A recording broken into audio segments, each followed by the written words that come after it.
to Chairman Perez and to all of our officials, let me say that the threat to this country, where we need a national emergency alert, is not a vanity wall at the border of Mexico, but is where they have systemically and methodically denied people the right to vote. That's right. In their home cities, counties, and states.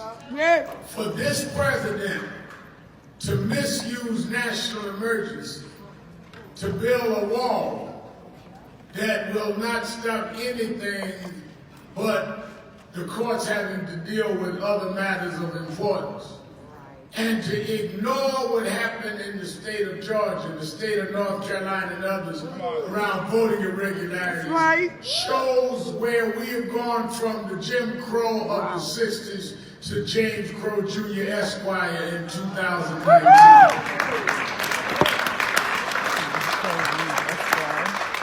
Voting rights ought not be a partisan issue.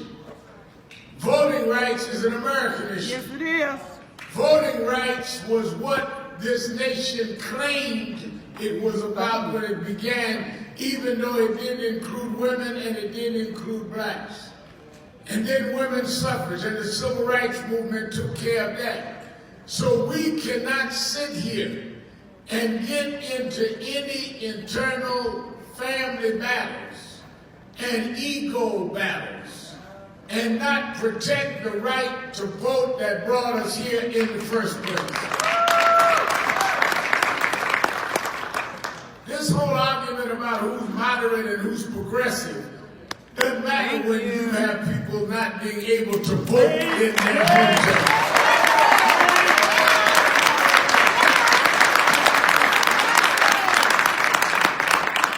This divide and conquer, where you got to prove you're the most progressive. Right. Well, we're facing the most regressive presidency that we've seen.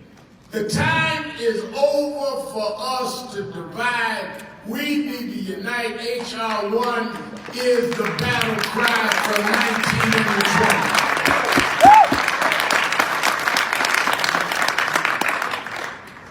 I would hope that as we are talking to the American people, that we realize that people are driven more by dreams and visions than they are by nightmares. Yes.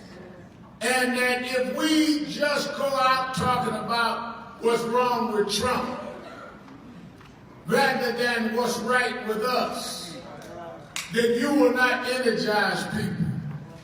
And we must tell people to vote no matter what and who is on the ballot.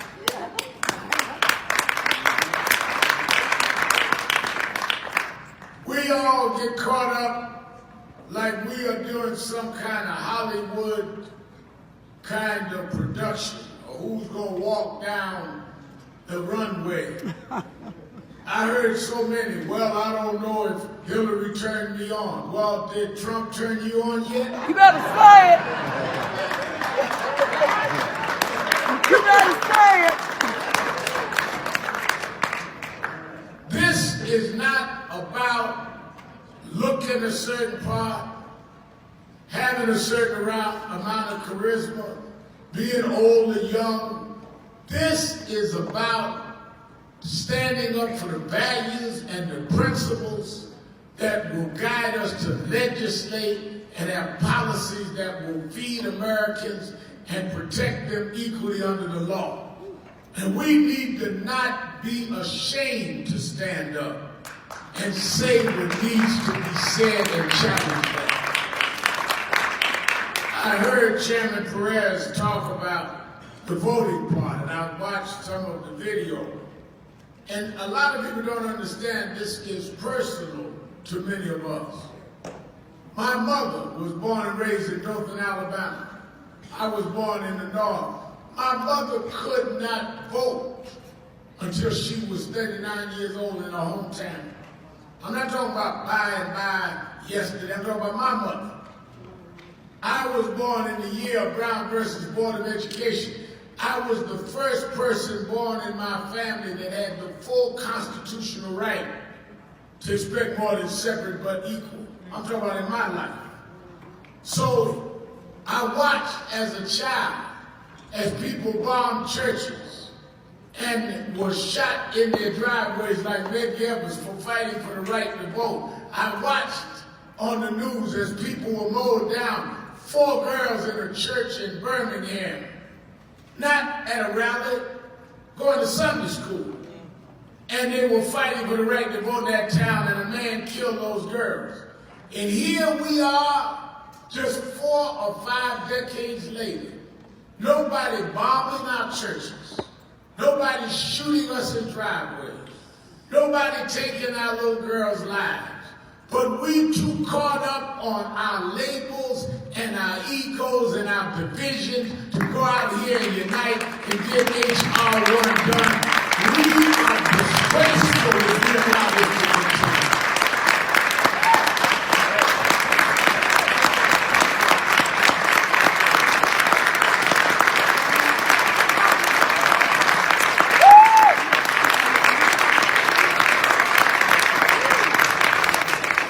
So I urge you to put HR 1 as a priority. I urge you to go by policy, not by charisma. I urge you not to talk about how we're divided, but as much as how we must be united around protecting voting rights and civil rights and human rights. As Chairman Perez said, one of the great days of my life is I just became for the first time a grandfather. One of our obligations is to make sure the generations behind us live a better life than we did, because the generation ahead of us gave us a better life than they did. Yes. My grandparents couldn't come in a hotel like this. Yes. I must fight to make my grandson be able to live a life that he's not going to see any of what he deserves and earned trumped by whoever the demagogue of that day is. So I've been able to go through many good days and bad days, controversies and other days. But now, as I get older, I only have one goal, Chairman Perez. I have one thing I look forward to. I look forward to every morning I wake up, and I thank God for another day, and my feet hit the floor. I only have one dream, one hope, and that is that every bigot, every homophobe, every anti-Semite says, damn, he's up again.